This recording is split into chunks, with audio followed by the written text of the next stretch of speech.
Magandang gabi, Philippine Air Force, para sa ating weather update ngayong Wednesday, 29 October 2025 at sa mga susunod pang mga araw. Para sa ating synoptic situation, ang Metro Manila, Calabarzon, Mimaropa, Bicol Region, Visayas at Mindanao ay makakaranas ng ulap na kalangitan na may kalat-kalat na pagkulan, pagkulog o pagkidlat dulot ng IPCC. Para naman sa Batanes at Babuyan Island ay makakaranas ng ulap na kalangitan na may kalat-kalat ng pagkulan, pagkulog o pagkidlat dulot ng northeast monsoon. Para naman sa mainland Cagayan ay makakaranas ng maulap na kalangitan na may kalat-kalat na pagkulan, pagkulog o pagkidlat dulot ng shear line. At para naman dito sa narabing bahagi ng Luzon ay makakaranas ng bahagyang maulap hanggang sa maulap na kalangitan na may pulupulong pagkulan, pagkulog o pagkidlat dulot ng easterlies. Para naman sa ating general area forecast para bukas, ang Metro Manila, Lipa, Legazpi, Kawayan, Philippine Rise, Puerto Princesa, at Kalayaan Island ay makakaranas ng maulap na kalangitan na may kalat-kalat na pagkulan, pagkulog o pagkidlat. At para naman dito sa Baguio City at Angeles ay makakaranas ng bahagyang maulap hanggang sa maulap na kalangitan na may pulupulong pagkulan, pagkulog o pagkidlat. At para naman dito sa Visayas at Mindanao ay makakaranas ng maulap na kalangitan na may kalat-kalat na pagkulan, pagkukulog o pagkidlat.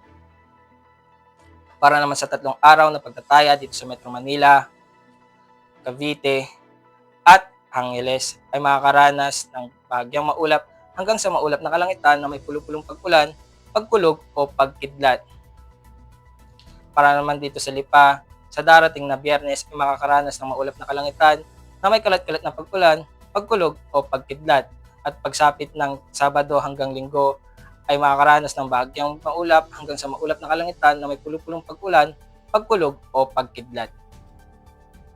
Para naman dito sa Puerto Princesa at Kalayaan Island, sa darating na Biyernes hanggang Sabado ay makakaranas ng maulap na kalangitan na may kalat-kalat na pagkulan, pagkulog o pagkidlat. At pagdating ng Linggo ay makakaranas ng bahagyang maulap hanggang sa maulap na kalangitan na may pulupulong pagkulan, pagkulog o pagkidlat. Para naman dito sa Lapu-Lapu at Zamboanga, sa darating na Biyernes ay makakaranas ng maulap na kalangitan na may kalat-kalat na pagkulan, pagkulog o pagkidlat. At pagsapit ng Sabado hanggang Linggo ay makakaranas ng bahagyang maulap hanggang sa maulap na kalangitan na may pulupulong pagkulan, pagkulog o pagkidlat. Para naman dito sa Davao, sa susunod na 3 araw ay makakaranas ng bahagyang maulap hanggang sa maulap na kalangitan na may pulupulong pagkulan, pagkulog o pagkidlat. Para naman sa astronomical data, lulubog ang haring araw ng 1729 at sisikat ito ng 0551. For our moon illumination, we have 58% increasing.